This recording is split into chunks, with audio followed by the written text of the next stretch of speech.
June 2వ తేదీన Secunderabad parade గ్రౌండ్లో జరగనున్న తెలంగాణ రాష్ట్ర అవతరణ దశాబ్ది ఉత్సవాలకు ప్రభుత్వ ఏర్పాట్లు తుది దశకు చేరుకున్నాయి. చర్చోపచర్చల తర్వాత రాష్ట్ర అధికార గీతానికి స్వల్ప మార్పులతో ప్రభుత్వం ఆమోదముద్ర వేసింది. ఈ గీతం 2.5 నిమిషాల నిడివితో ఒకటి, 13.5 నిమిషాల నిడివితో మరోటి 2 వర్షన్లుగా ఉంటుంది. ఈ రెండింటినీ రాష్ట్ర గీతంగానే పరిగణించనున్నారు. రాష్ట్ర ప్రభుత్వ కార్యక్రమాల్లో ఆలపించేందుకు వీలుగా 3 చరణాలతో 2.5 నిమిషాల నిడివి ఉన్న సంక్షిప్త గీతం రూపొందించారు. ఈ వేడుకల సందర్భంగా జయ జయ హే తెలంగాణ గీతాన్ని జాతికి అంకితం చేస్తామని సీఎం రేవంత్ రెడ్డి తెలిపారు. అధికార చిహ్నం తెలంగాణ తల్లి రూపం ఆవిష్కరణ వాయిదా వేశారు.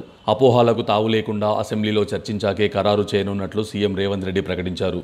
జూన్ 2న ఉదయం పరేడ్ గ్రౌండ్స్లో ఉత్సవాలు, సాయంత్రం ట్యాంక్ బండ్పై సంబరాలకు సన్నాహాలు జరగనున్నాయి. రాష్ట్ర చరిత్ర, సాంస్కృతిక పునరుజ్జీవనానికి సంబంధించిన కీలక నిర్ణయాలు ప్రకటించాలని నిర్ణయించినట్లు సీఎం వెల్లడించారు. ఈ అంశాలపై సచివాలయంలో సహచర మంత్రులు, వివిధ పార్టీల ప్రజాప్రతినిధులు, నాయకులు, మేధావులు, కళాకారులు, సంగీత కళాకారులతో సమీక్షించడం జరిగింది. తెలంగాణ రాష్ట్ర అవతరణ వేడుకలకు కాంగ్రెస్ అగ్రనాయకురాలు సోనియా గాంధీ ముఖ్య అతిథిగా హాజరు కానున్నారని సీఎం రేవంత్ రెడ్డి వెల్లడించారు. ఈ ఉత్సవాలకు హాజరు కావాలంటూ మాజీ సీఎం కేసీఆర్కు ముఖ్యమంత్రి రేవంత్ రెడ్డి వ్యక్తిగత ఆహ్వాన లేఖ పంపారు.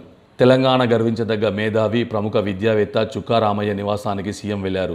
ఆయన ఆరోగ్య పరిస్థితి గురించి అడిగి తెలుసుకున్నారు. కాంగ్రెస్ ప్రభుత్వం నిర్వహిస్తున్న తెలంగాణ ఆవిర్భావ వేడుకలకు తప్పకుండా హాజరు కావాలని కోరారు. అనంతరం రామయ్యను శాల్వాతో సత్కరించారు.